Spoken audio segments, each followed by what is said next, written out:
Allô gars, j'espère que vous allez bien.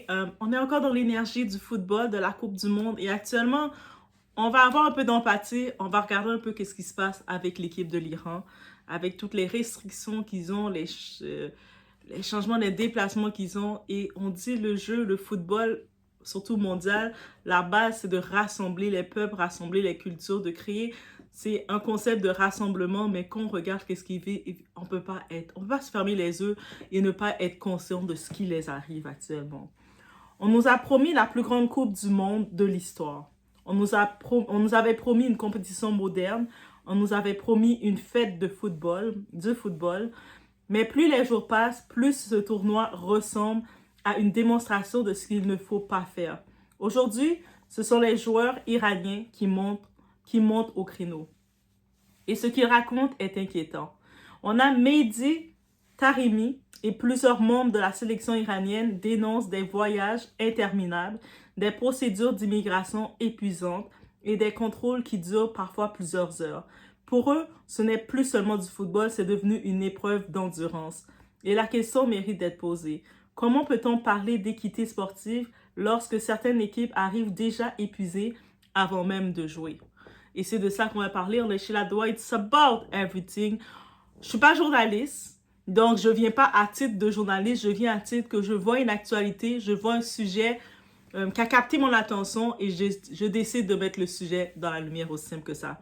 Donc, on perd pas de temps, on y va, on met des likes, on booste la vidéo, on y va dans le côté de l'Iran pour voir qu'est-ce qui se passe.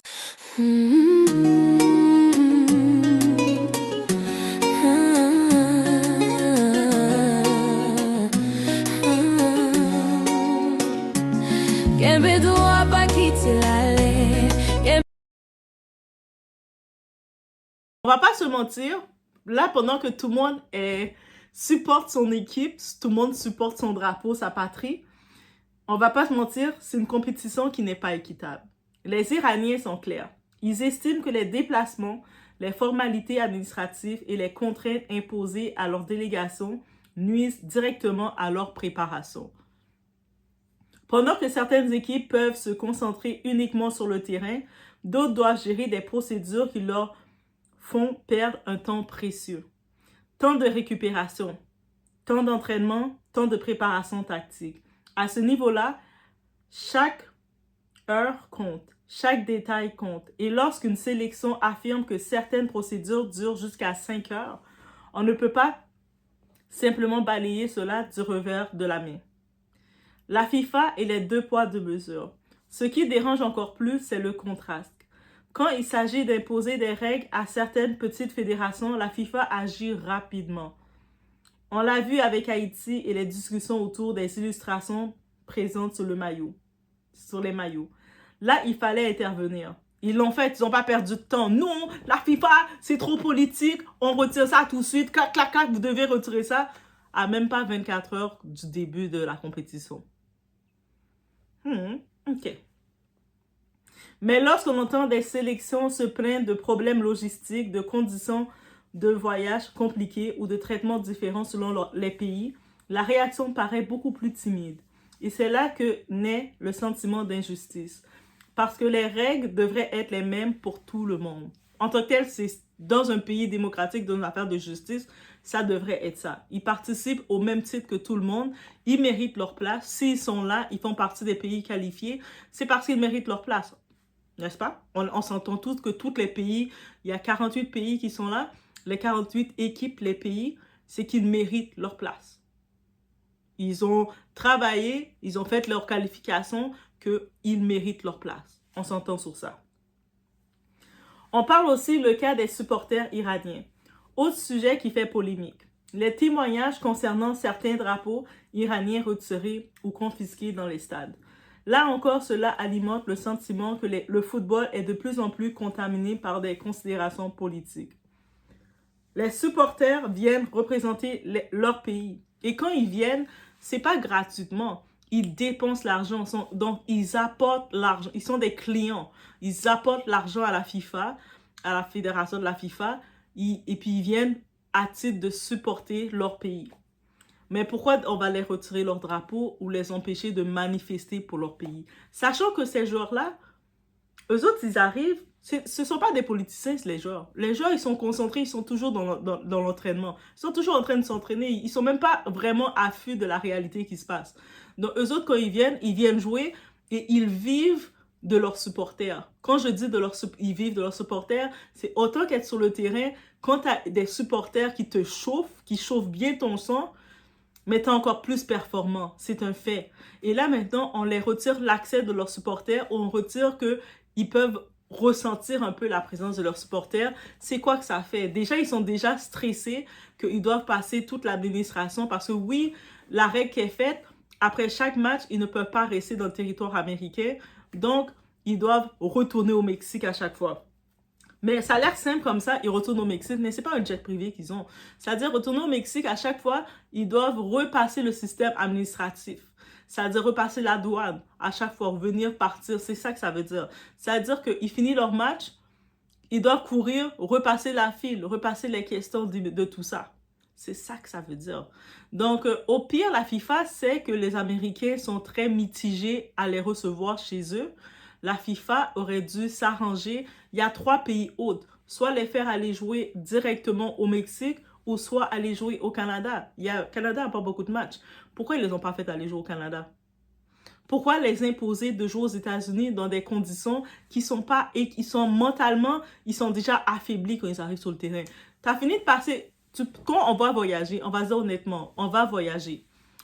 La journée qu'on a faite à l'aéroport, elle compte pas dans le voyage parce qu'on est épuisé. Juste d'être dans l'avion, tu es assis, ils ont des longs, en plus ce sont des athlètes, ils ont des longues jambes, donc ils sont déjà assis, peu importe qu'ils seront classe affaires ou pas, ils sont déjà assis avec leurs jambes pliées pendant le nombre d'heures que ça doit durer. Ils doivent voyager, faire des allers-retours continuellement.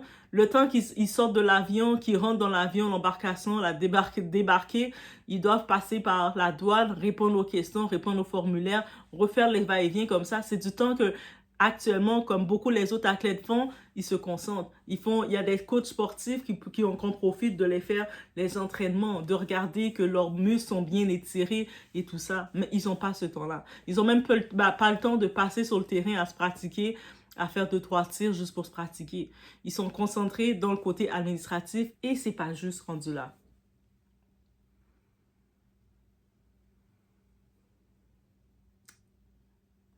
Les supporters viennent encourager leur équipe, les joueurs viennent représenter leur pays, point barre. Mais les débats finissent constamment par dépasser le cadre sportif. Ils se mélangent entre football, politique et géopolitique, finissent par créer des tensions qui n'ont rien à voir avec le terrain. Les joueurs ne sont pas le gouvernement. Il y a une chose que beaucoup oublient. Les joueurs iraniens ne sont pas les dirigeants de leur pays. Ils ne définissent pas la politique étrangère. Ils ne votent pas les lois. Ils ne prennent pas les décisions gouvernementales. Ce sont des sportifs, des hommes qui ont consacré leur vie au football. On peut avoir toutes les opinions possibles sur le gouvernement iranien, mais attaquer les joueurs personnellement ou leur faire porter la responsabilité de décisions politiques qu'ils ne contrôlent même pas n'a aucun sens. Ils sont là pour jouer au football, rien de plus, rien de moins. Des athlètes, pas des machines. Il y a quelque chose que beaucoup de gens semblent oublier. Ces joueurs sont des athlètes de haut niveau. Leur corps est leur outil de travail, ok? Après les entraînements, après les matchs, ils ont besoin de récupération. Ils ont besoin de soins, de massages, d'étirements, de repos et d'un encadrement médical adapté. En plus, quand je regarde les matchs, là, je vois beaucoup de pieds qui s'étirent. Le monde reçoit des pieds. Récemment, il y a un des joueurs qui était blessé pendant plusieurs jours. Il ne pouvait même pas bien marcher. Donc, heureusement, il y avait ses coachs médicaux qui étaient là, les entraîneurs sportifs médicaux, l'équipe médicale qui était là pour le reprendre en charge. Donc, on le voit commencer. Moi, je vois les pieds qui volent dans les airs, qui atterrissent où ce qu'ils doivent atterrir. C'est quelque chose, ce sport-là. Donc, chaque minute de récupération compte. Chaque heure de sommeil compte. Chaque séance de préparation physique compte. Et c'est pour ça, même ces joueurs-là, ils ont des régimes stricts, des heures strictes. Donc, ils doivent se reposer, ils doivent manger tel repas. Les nutritionnistes sont avec eux, des coachs alimentaires sont avec eux. Ils sont tous là pour les encadrer pendant toute la période de la période. Même les visites, voir le monde, on les limite. Donc, pendant cette période-là, ils sont contrôlés pour faire ce qu'ils ont à faire.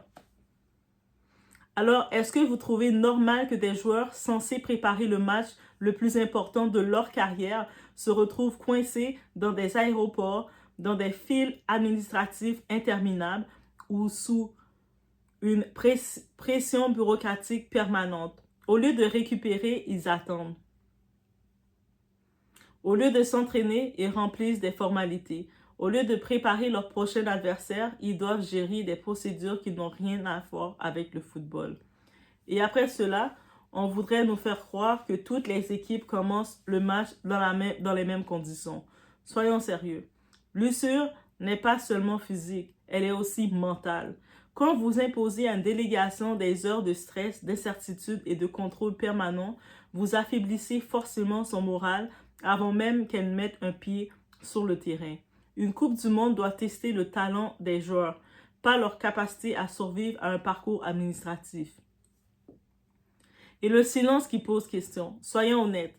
Si exactement les mêmes situations se produisaient dans un pays africain ou dans un pays arabe organisateur, combien de médias internationaux seraient déjà en train de parler de scandale?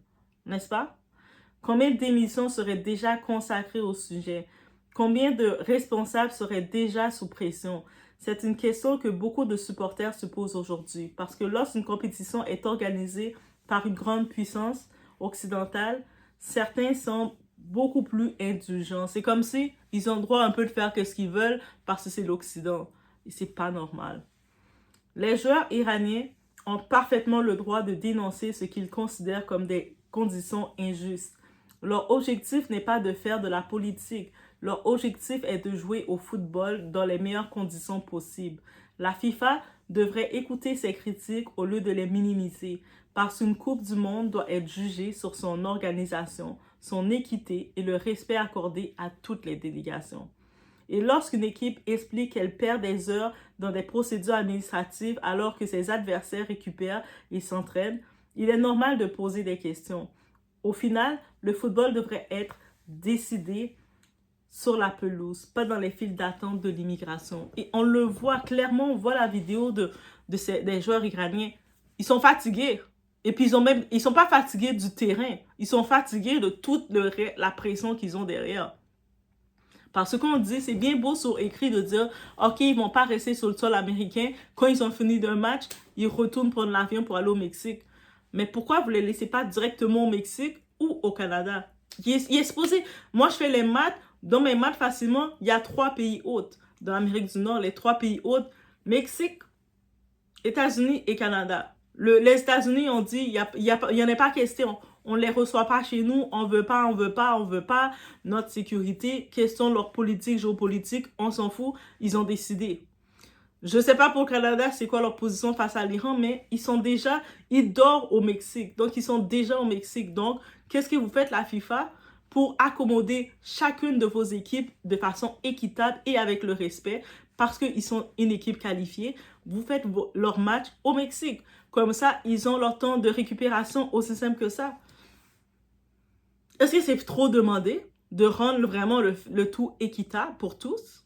Bref, let me know what you think, guys. Mais on doit faire une pensée pour eux parce que c'est pas juste. Et c'est même pas juste qu'on continue de les imposer d'aller aux États-Unis et de devoir repartir, de courir. La sécurité vient de les chercher en mode ils retournent en prison de F. Donc, let me know what you think, guys. Mais on doit en parler.